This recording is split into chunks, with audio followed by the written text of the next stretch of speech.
दोस्तों, आसमान में ये चमकता हुआ चांद आप सबने देखा होगा और आप ये भी जानते होंगे कि चांद अर्थ का एक नेचुरल सैटेलाइट है। चांद से जो रोशनी निकलती है ये महज सन की लाइट का एक रिफ्लेक्शन होता है।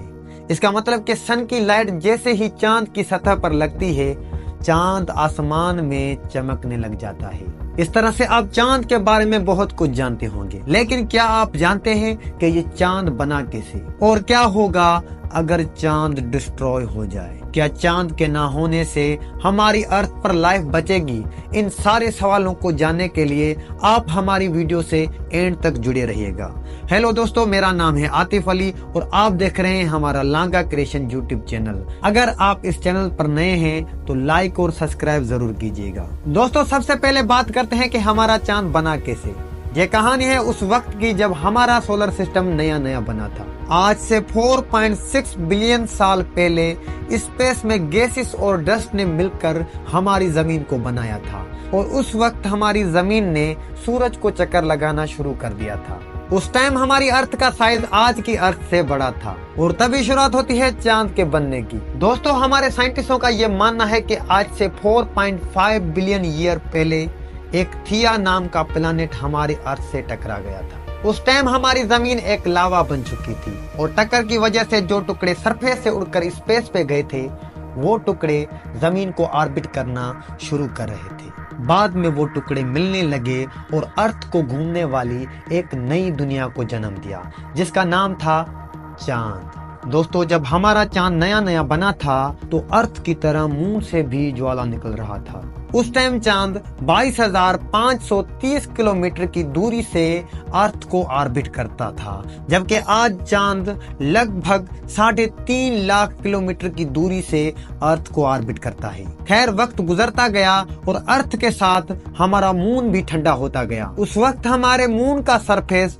बिल्कुल साफ सुथरा था। जैसे आज हमें चांद पर दाग नजर आते हैं, उस वक्त चांद पर कोई भी दाग या धब्बे नहीं थे। अब सवाल यह है कि आखिर हमारे चांद पर ये दाग आए कहां से? तो दोस्तों, कुछ हुआ यूं था कि जब चांद और जमीन ठंडे हो रहे थे तो उस वक्त एस्टेरॉइड की बारिश होती थी। यह बारिश सिर्फ अर्थ पे ही नहीं बल्कि मून पर भी होती थी। एस्टेरॉइड की मून पर बारिश की वजह से मून का साफ सरफेस एक दाग में बदल चुका था और उस दाग को साइंटिस्टों ने मारिया का नाम दिया। तो दोस्तों, ये तो हो गया कि चांद बना कैसे। अब बात करते हैं कि अगर चांद डिस्ट्रॉय हो जाए तो हम इंसानों को क्या नुकसानात हैं। तो दोस्तों, इस सवाल से पहले मैं आपको एक बात बताता चलूं कि जब चांद बन रहा था तो उस वक्त अर्थ पर जिंदगी नाम की कोई चीज ही नहीं थी। उस टाइम अर्थ सिर्फ लावा और आग उगलती थी। अब जैसा कि आप जानते हैं कि अर्थ पर जिंदगी मौजूद है और अब अगर चांद डिस्ट्रॉय होता है तो अर्थ पर सभी जीवों का क्या हाल होगा? दोस्तों, अब अगर चांद डिस्ट्रॉय होता है तो उसके लाखों करोड़ों की तादाद में टुकड़े और कहीं नहीं जाएंगे बल्कि स्पेस में मौजूद सबसे करीब स्ट्रॉन्ग ग्रेविटेशन की ओर जाएंगे। और जैसा कि आप जानते हैं कि चांद पर स्ट्रॉन्ग ग्रेविटेशनल इन्फ्लुएंस अर्थ का है तो इसके टुकड़े और कहीं नहीं जाएंगे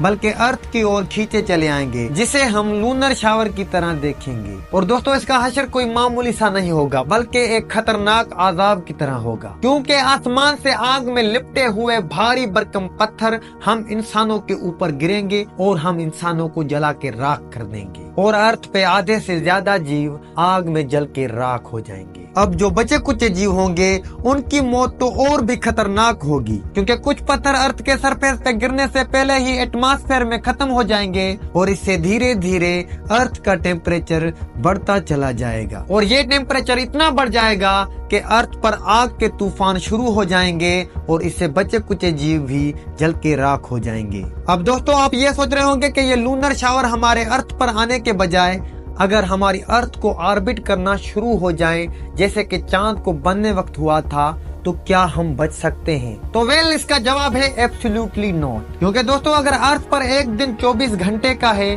तो ये सिर्फ चांद के रहम और करम की वजह से है, क्योंकि चांद का ग्रेविटेशनल पुल अर्थ के स्पिन मोशन को कम कर देता है और ये कोई मामूली सा स्पीड में डिक्रीज होना नहीं है बल्कि चांद जमीन के रोटेशन को 3 से 4 गुना ज्यादा कम करता है। इसका मतलब कि अगर चांद डिस्ट्रॉय हो जाए तो अर्थ पर एक दिन 6 से 7 घंटे का होगा। और दोस्तों, अगर अर्थ की रोटेशन 3 से 4 गुना बढ़ गई तो अर्थ पर नॉर्मल हवा भी 480 किलोमीटर पर आवर की स्पीड से चलेगी। दोस्तों ये बात आपको शायद ही पता होगी कि हमारे अर्थ पर खतरनाक तूफान की स्पीड ही 178 किलोमीटर पर आवर होती है, और जिससे हमारे घर ही नहीं बचते। तो सोचो कहाँ 178 और कहाँ 480।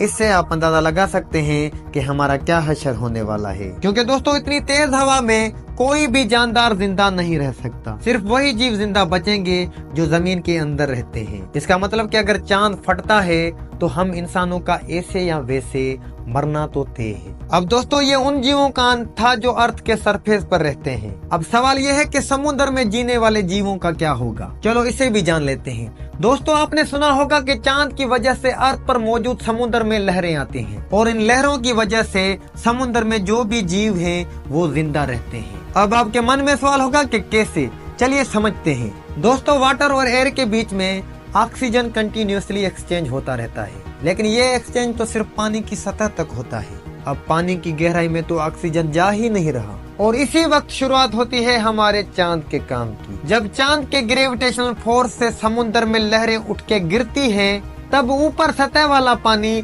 नीचे गहराइयों तक जाता है, और नीचे गहराइयों वाला पानी ऊपर सतह तक आ जाता है। इसी प्रोसेस से पानी में रहने वाले हर जीवों को फ्रेश ऑक्सीजन मिलती है, और समुद्र में ऑक्सीजन के इस प्रोसेस से सभी जीव जिंदा रहते हैं। लेकिन दोस्तों अगर चांद ही नहीं रहेगा तो पानी में लहरें उठेंगी नहीं, और ऑक्सीजन एक्सचेंज होगा नहीं, और समुद्र में जीव बचेंगे ही नहीं। इसका मतलब कि पानी में सभी जीव घुटन के मारे मरने लगेंगे। दोस्तों चांद के ना होने का कहर तो अभी बाकी है, क्योंकि ये तो सिर्फ ट्रेलर था, पिक्चर तो अभी बाकी है। दोस्तों शायद ही आप जानते होंगे कि हमारी अर्थ 2.35 डिग्री अपने वर्टिकल एक्सिस से टिल्ट रोटेट करती है, और ये टिल्ट हमारे लिए जरूरी होता है, क्योंकि इसी टिल्ट की वजह से हमारे अर्थ पर 4 किस्म के मौसम आते रहते हैं, और ये टिल्टेड यानी कि ट्रेडे पोजीशन को हमारा चांद मेंटेन करके रखता है। तो दोस्तों अगर चांद ही नहीं रहेगा तो अर्थ पर सीजन का भी पता नहीं चलेगा। हो सकता है ये सीजन एक ही बार में आ जाए, हो सकता है कि ये सीजन कभी नहीं आए, और कुछ इलाके शायद ठंडे भी रह सकते हैं, कुछ इलाके गर्म भी रह सकते हैं। अगर ऐसा होता है तो शायद ही अंटार्कटिका गर्म होने लगे और अंटार्कटिका की बर्फ पिघलने लगे, तो हमारे अर्थ का शेप ब्लू बॉल में हो जाएगा। तो दोस्तों ये थी कहानी चांद की। बड़ी